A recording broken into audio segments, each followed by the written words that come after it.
My parents let my sister use my identity to get a credit card, so I froze everything and filed charges that destroyed their perfect family. Image: I'm a 25-year-old guy, and growing up, I was the invisible child in my family. The afterthought, the easy one.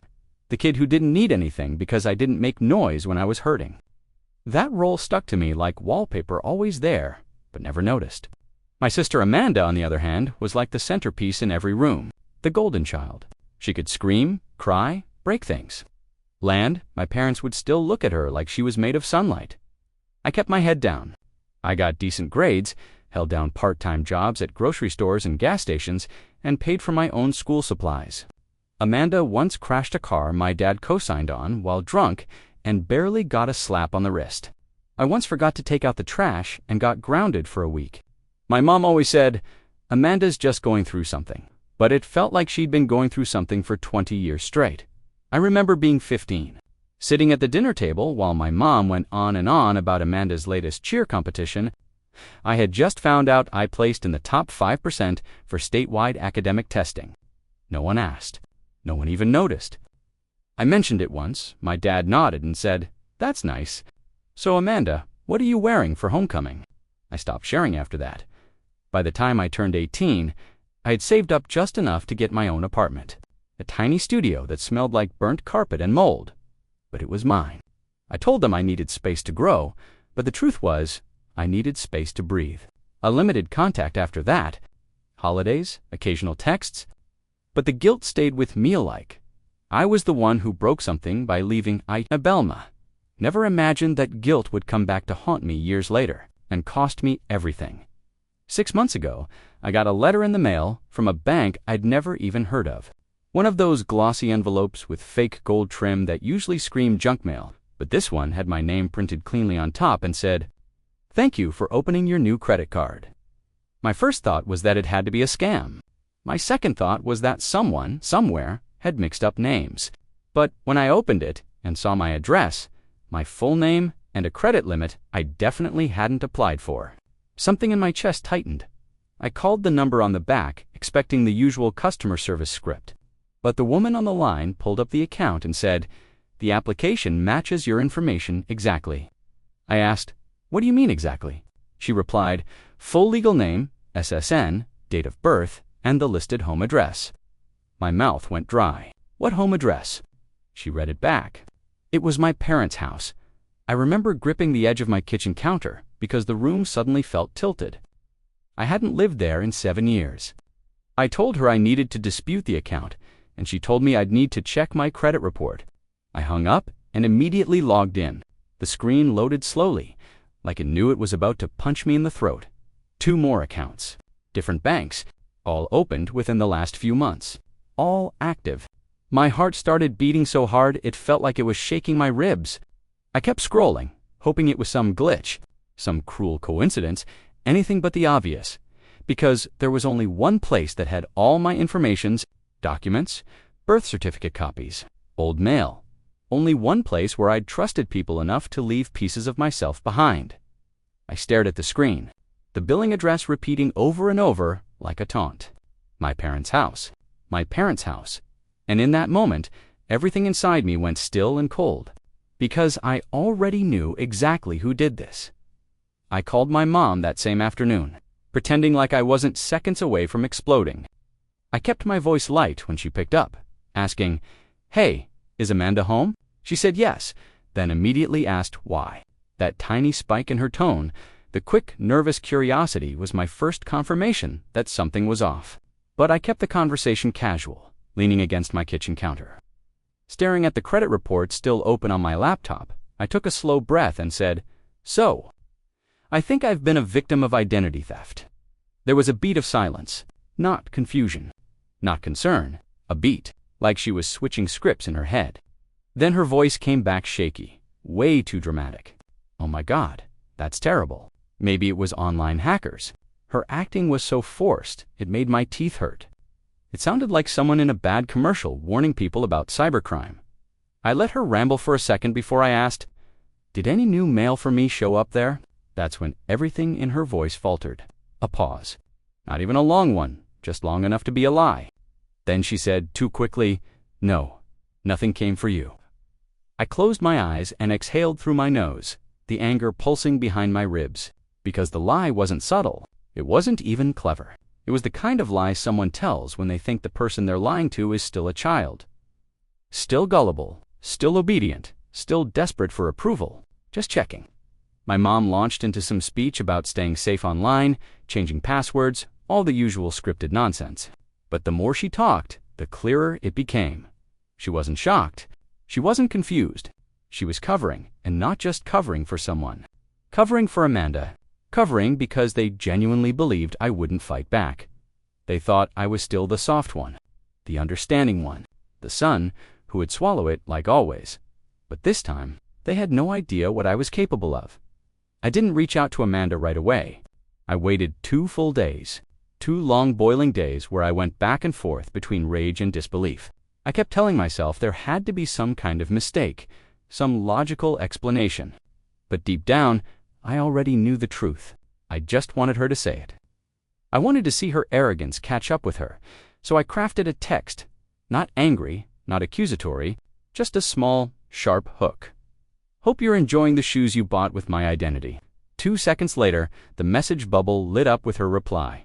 Wait, did Mom tell you? I read it once. Then again, it felt like the breath had been knocked out of me. That was it. No denial. No, what are you talking about? No attempt to fake innocence. Just pure, accidental confession. I took a screenshot immediately. My hands were actually trembling not from fear, but from the sheer adrenaline flooding my body. This wasn't some vague hunch anymore. This was proof. Concrete, digital, time-stamped, undeniable. I didn't text her back, didn't call. I just sat on my couch, staring at that screen, letting it all sink in. She used my name, my credit, my future. And my mom knew they didn't just betray me. They conspired. The same people who told me I was the responsible one. The one who had it all together, the one who didn't need anything. Took from me anyway, because they assumed I'd never say a word. But that screenshot changed everything. This wasn't family drama anymore. This was fraud, and I was done playing the good son. I drove to their house the next day. No warning, no heads up.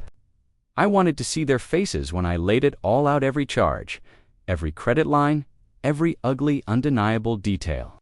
My hands were shaking the entire drive. Not because I was scared, because I was furious.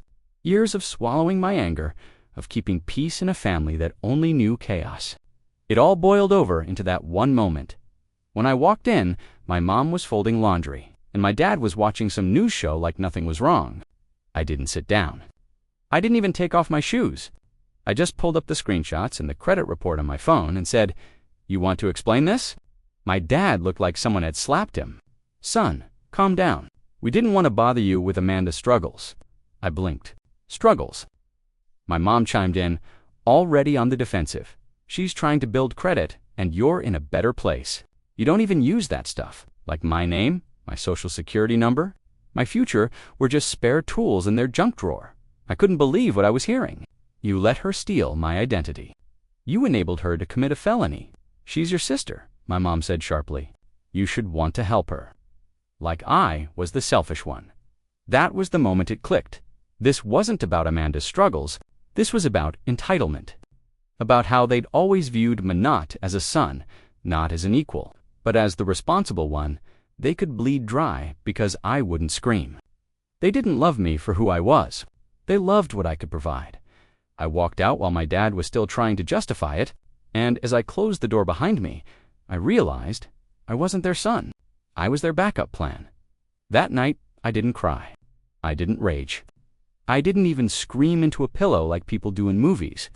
I just sat at my desk in silence, opened my laptop, and started typing like a machine. If they saw me as the responsible one, then fine. I'd be responsible for burning this whole mess to the ground.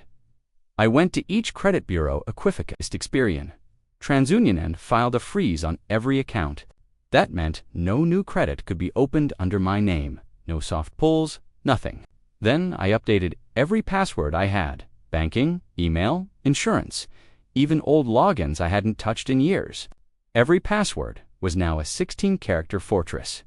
I added 2-factor authentication on everything.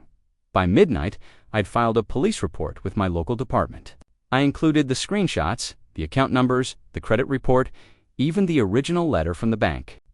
The officer on the line sounded genuinely sympathetic, which only made the whole thing feel realer. "You're doing the right thing," he said. I nodded, even though he couldn't see me.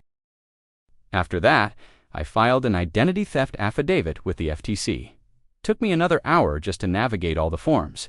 I attached my police report, my credit report, the text from Amanda, everything. By 3 a.m., I was emailing a credit fraud attorney I found online, someone with a history of dealing with family-based ID theft cases. Not once did I consider warning them. Not once did I send a heads-up text. I'd spent my entire life trying to preserve their image of the good son, the dependable, quiet one who never made waves. But that mask was dead now. Let them learn what real consequences feel like. The same way I learned what betrayal feels like. No more second chances. No more soft landings. This time, I was the one holding the detonator. It took exactly 1 week for the cracks to show. 1 week of silence, of them assuming I'd gone back to sulking in peace, like always, but they didn't know that I'd turned everything off literally. The credit cards were frozen, the fraud alerts were live, and every shady account tied to my name was flagged.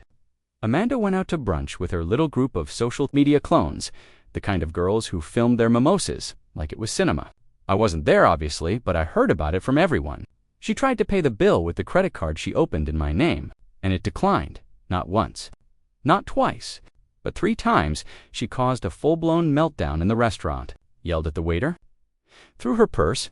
One of her friends even recorded her freaking out, and I saw a snippet later on someone's Instagram story. She looked unhinged, like a child who just learned she couldn't bully the world into bending for her. By the time I checked my phone, I had 6 missed calls and a dozen messages from my mom. The last one just said, "What did you do?" I didn't explain. I didn't defend myself. I just replied with one word: fixed. 10 minutes later, Amanda called. I could hear her crying before I even said hello. I was humiliated, she sobbed. Everyone saw. I had to walk out without paying. Do you know how that made me look? Her voice was full of rage and shame, but all I felt was silence. No guilt. No pity. Just ... nothing. Because for the first time in my life, her embarrassment wasn't my responsibility. She set the fire. I just made sure she burned from it. 2 days after Amanda's meltdown, I was in the middle of cleaning my apartment when I heard it banging. Not knocking, not buzzing, banging. I peeked through the peephole and felt my stomach knot. My parents were standing outside, red-faced and urgent, like they were staging some intervention. I opened the door halfway, just enough to show I wasn't afraid. My mom lunged forward first, her eyes already glassy. "We need to talk." I didn't move. "You could have called." "We did." "You won't answer?" she cried. Then came the guilt trip in full swing. My mom started sobbing right there in the hallway, saying I was tearing the family apart. Amanda's scared. She could go to jail. How will that look? We're not criminals. We're your family. My dad stood behind her with that same stony expression he always wore when he wanted to look wise, arms folded, jaw tight. "This is going too far," he said. "You're making a mistake you'll regret for the rest of your life." I stared at them both and asked calmly, "How do you think it looked when you used my name to open fraudulent accounts?" They didn't answer. They see OULDN. Single quotes T. My mom wiped her eyes and whimpered. She was just trying to build her life. "You have your own place, your job. You could afford to help." "I didn't give you permission," I snapped. My voice echoed in the hallway, louder than I meant it to. But I didn't care. Not anymore. That's when my dad gave his final warning. Low and cold. "You're destroying your own blood."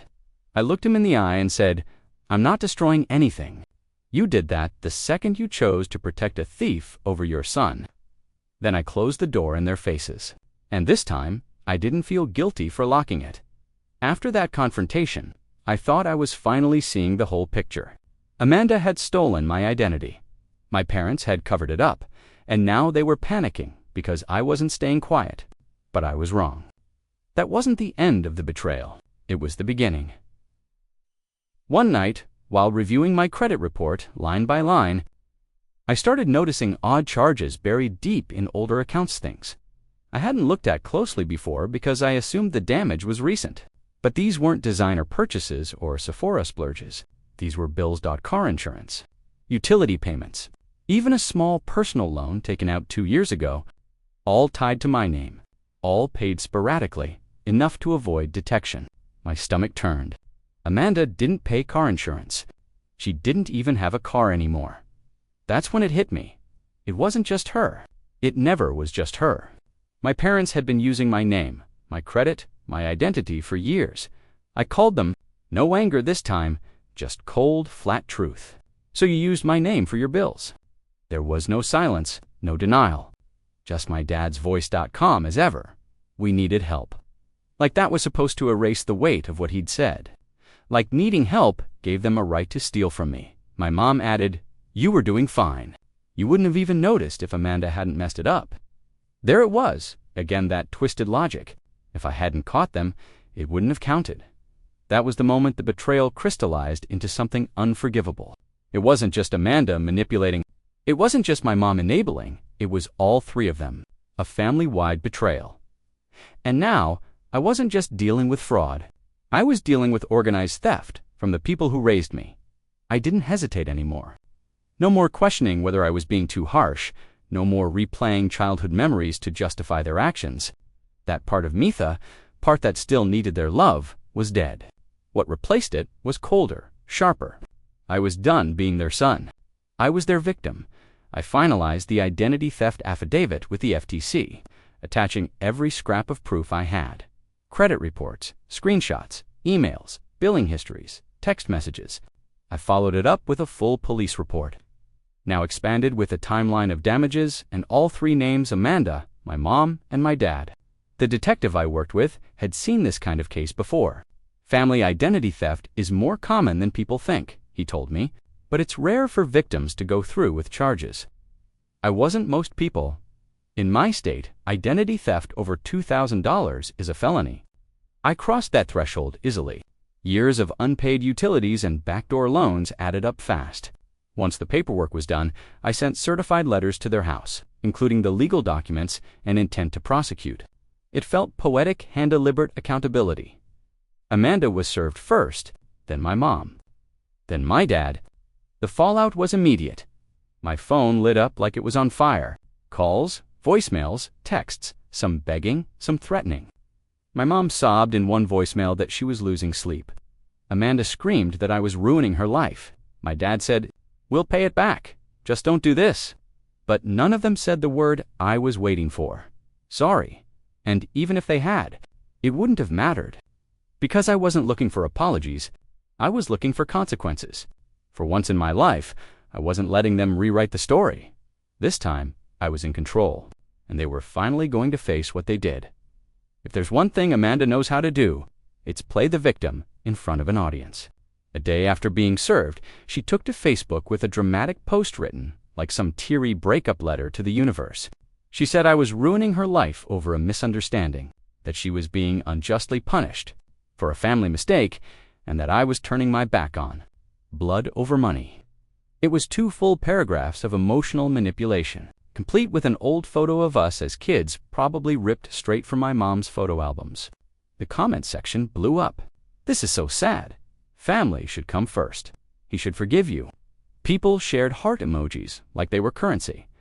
I didn't say a word at first, but then she started tagging mutual friends. People I hadn't spoken to in years suddenly thought I was some heartless monster dragging my family into court over a technicality. So I responded with receipts, screenshots of her confession, documents showing the fraudulent credit lines, court notices with her name and the charges. I didn't write a single emotional word. I just posted facts. Asterisk, and just like that, the tide turned. People stopped commenting. Some started deleting their reactions. One even messaged me privately and said, "I had no idea." "I'm sorry." Then my mom tried to pull the same stuntingly in her church group, claimed I was attacking the family out of bitterness, that they didn't even know what they did wrong. So I emailed the church organizer directly with every piece of documentation. I didn't yell. I didn't beg. I just let the truth speak. They spent years building the image of a perfect, tight-knit family. Holiday photos, prayer circles, Amanda's graduation posts with captions like, "So proud of our girl." But it only took a handful of screenshots to crack that illusion wide open. Because truth doesn't need a story. It just needs proof. I thought I'd already hit bottom. I thought freezing my accounts, filing charges, and watching my parents spiral would be the worst of it. But I was wrong. The lowest moment came with a phone call from the one person I never wanted to disappoint. My grandmother. She was the only real ally I ever had growing up. The only adult who saw through the favoritism. Who used to sneak me cookies when my mom forgot to make me dinner. Who'd whisper, "You're not invisible, sweetheart," and make me believe it. She called me one evening, voice shaking. Not with HEEs, 82 and sharp as a knife, but with something heavier. "I've been seeing things on Facebook," she said. "What's going on, baby?" And I broke, right there, sitting on the floor of my apartment, with my back against the couch. I told her everything. The stolen credit, the betrayal, the fake accounts, the lies. I waited for her to tell me to be the bigger person, to let it go. But instead, she went quiet. Then she said, in the coldest tone I've ever heard from her, "Your mama and daddy raised leeches." She called them right after and let loose. Told me she used words she hadn't used since the Nixon administration. Called them thieves, cowards, pathetic. My mom apparently hung up in tears. My dad tried to argue. Shut him down with one sentence. "You didn't raise a daughter, you raised a damn parasite." And as satisfying as that might sound, it shattered me. Because when she lost respect for them, it made it all real. This wasn't just a messy family fight. It was legacy-breaking. I hadn't just lost parents and a sister. I'd lost roots, history, identity. I hadn't been betrayed by strangers. I was robbed by the people who were supposed to protect me. And now, there was nothing left worth protecting. Justice moves slow. People don't tell you that part. It's not like in the movies where a gavel drops and everything's over in 5 minutes. It's paperwork, delays, depositions, weeks of silence followed by sudden, overwhelming chaos. But eventually, it all started to stick. Amanda took a plea deal. Fraud, identity theft. The charges could have meant serious time, but because it was her first offense and because I agreed not to push for jail, she got probation, mandatory financial counseling, and court-ordered restitution. She cried in front of the judge, of course, full performance mode. But it didn't work this time. The court wasn't her cheerleading squad. As for my parents, they weren't charged criminally yet, but they were named in the civil agreement. If they didn't repay the debt they racked up in my name, the DA had enough to escalate. So they settled. Thousands of dollars.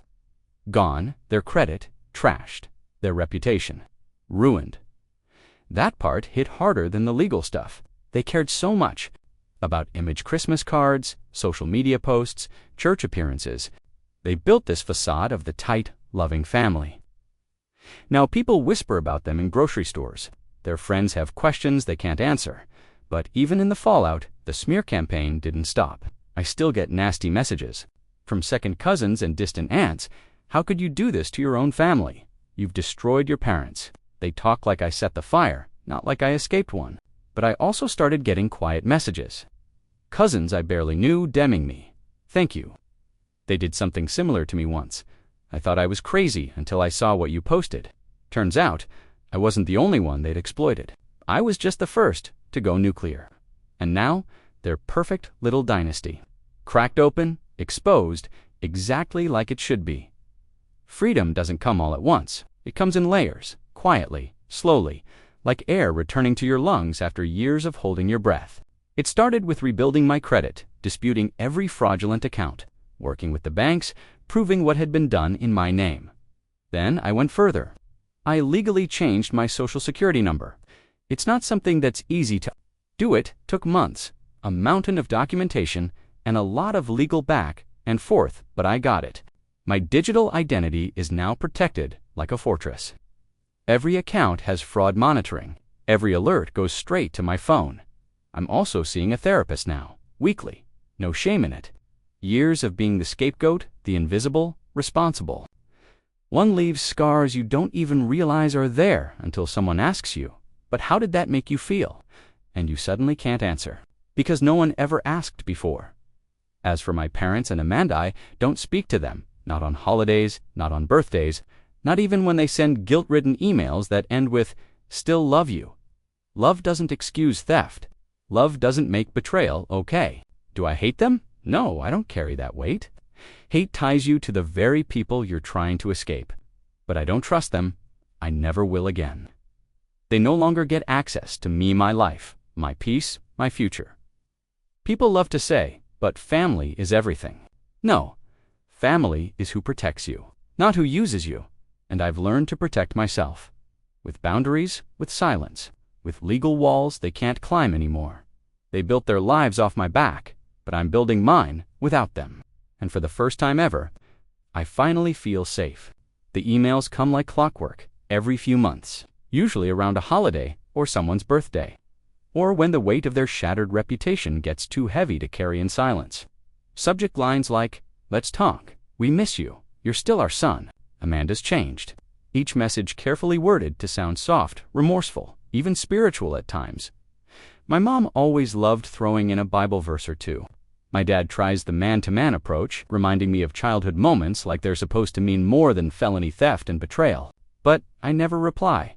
I just hit archive, every time. It's not about bitterness anymore. It's about clarity. They're not reaching out because they've changed. They're reaching out because they've lost control. Control over the narrative. Control over me. Control over the image they spent decades curating, the loving family, the strong parents, the close-knit bond. They're not mourning me. They're mourning the version of me that stayed quiet. The version that kept showing up, kept forgiving, kept playing the role of the reliable son they could bleed dry without resistance. But healing doesn't always look like forgiveness. Sometimes it looks like boundaries. Boundaries so strong they feel like walls. And I built those walls not out of hate, but out of survival. Because the moment I let them in again, even just a crack, I know what they'll do. Manipulate, reframe, pretend it never happened, and no amount of "we're sorry" can ever unsteal what they took from me. My credit, my peace, my trust, my childhood. Some people earn their second chances. Others just don't deserve one. And I've made peace with that, even if they never will. If you're reading this and you've ever felt like the responsible one, the one who kept everything together while others created chaos and somehow still ended up being punished for it, I want you to hear this clearly. You are not crazy. You're not wrong for drawing a line.